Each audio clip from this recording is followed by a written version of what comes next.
수의사도 이렇게 관리합니다. 진짜 별거 없죠. 이렇게 간단해도 모든 보호자님들께서 이렇게 관리해 주시면 저희 정말 치과 진료 없을 수도 있어요.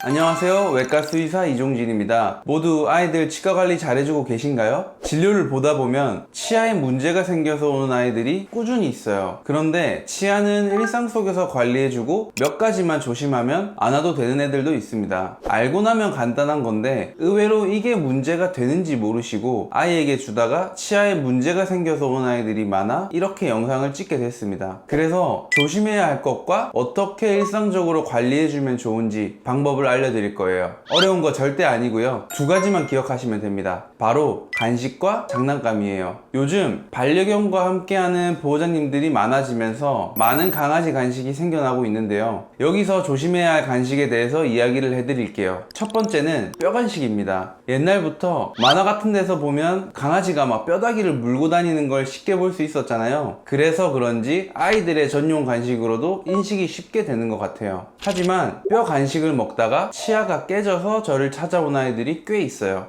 먹을 때 힘 조절을 하겠지라고 생각을 하지만 아이들은 절제를 하지 못해 이빨에 문제가 생기는 경우가 많습니다. 그리고 뼈 간식은 치아뿐만 아니라 잘못 삼켜서 문제가 커지는 일도 있죠. 간혹 병원에 아이가 닭뼈, 족발뼈를 먹었다고 내원하시는 분들이 있습니다. 족발뼈는 너무 크다 보니까 식도에서 넘어가지 않고 식도를 꽉 막고 있는 상황이 발생해요. 결국에는 가슴을 열어 식도를 절개하고 족발뼈를 제거하는 수술을 했었습니다.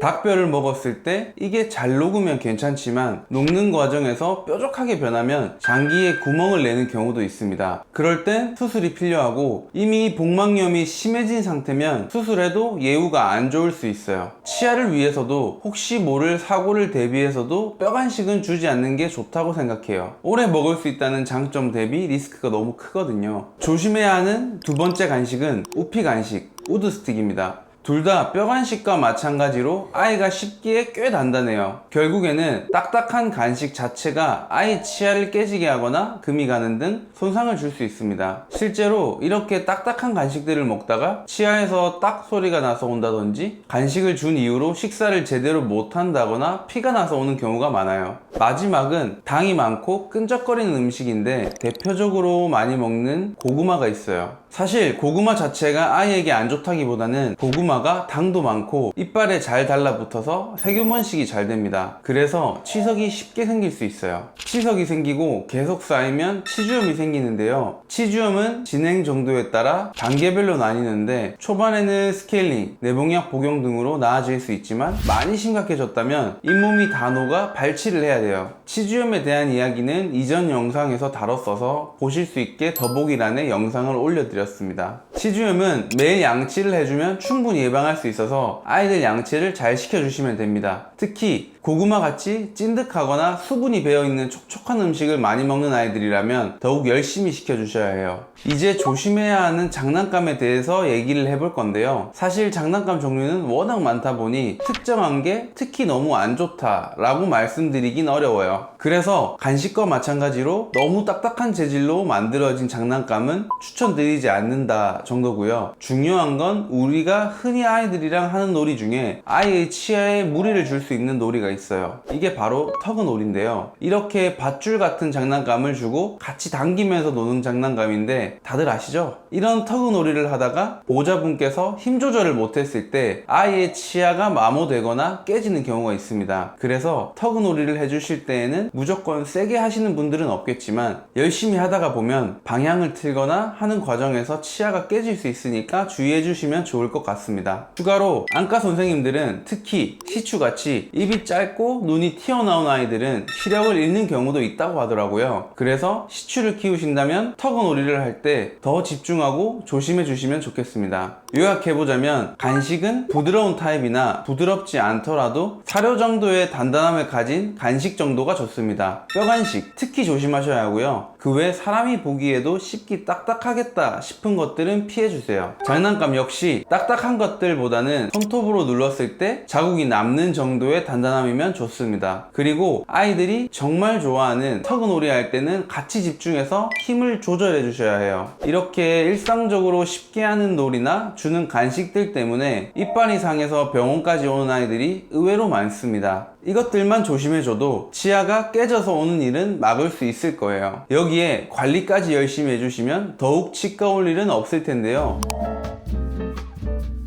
관리법은 너무너무 당연한 거지만 하루에 한 번 양치해 주시는 게 좋고요. 아까 말씀드린 고구마 같은 간식을 먹었다면 먹은 후에 한 번 더 해주시면 좋습니다. 그런데 칫솔질이 습관이 되지 않은 아이들에게 양치를 하는 게 어려울 수 있죠. 그런 경우에는 먹는 치약 같은 강아지 껌이 나오기도 하고 묻혀서 주기만 해도 되는 치약도 있습니다. 이게 이물질 제거를 양치질만큼 효과 있게 해줄 수는 없지만 안 하는 것보단 나아요. 하지만 양치를 해주는 게 제일 좋기 때문에 양치가 가능한 아이라면 꼭 양치를 해주세요. 껌과 치약은 최소한의 수단이라고 생각해 주시면 좋겠습니다. 너무 당연한 이야기지만 수의사도 이렇게 관리합니다. 진짜 별거 없죠. 간식과 장난감 너무 딱딱한 거 주지 않고 치주염 예방을 위해 최소 하루 한 번 양치. 엄청 간단해도 모든 보호자님들께서 이렇게 관리해 주시면 저희 정말 치과 진료 없을 수도 있어요. 그리고 치아에 문제가 없으면 이렇게 관리해주면 괜찮지만 이미 치주염이 진행되었다면 빨리 병원에 가보시는 게 좋습니다. 양치한다고 이건 나아지지 않아요. 치주염은 진행이 많이 안 됐으면 스케일링과 내복약만으로도 해결이 되는 경우가 많거든요. 치주염인지 의심해 볼 수 있는 건 아이가 스케일링을 받은 지 1, 2년 이상 지났고 갑자기 안 나던 구취가 많이 난다면 이미 치주염이 진행되고 있을 수 있습니다. 또 나이가 든 아이일수록 치주염이 진행된 지 오래돼서 치조골이 손상돼 발치해야 되는 경우가 있는데 이게 겉보기로 티가 안 나서 모르시는 경우가 많습니다. 이럴 땐 스케일링만으로는 해결이 안 되니 치과 방사선을 찍어서 잇몸과 이빨의 상태를 보셔야 합니다. 이렇게 아이들 치아를 다치게 하는 의외의 간식과 장난감에 대해 알아보고 간단한 관리법까지 이야기를 해보았습니다. 이것들만 잘 지켜주셔도 이미 치주염이 진행된 상태가 아니라면 치과 갈 일이 많이 줄 겁니다. 도움이 되셨다면 구독 부탁드리고 다음 영상에서 뵙겠습니다. 감사합니다.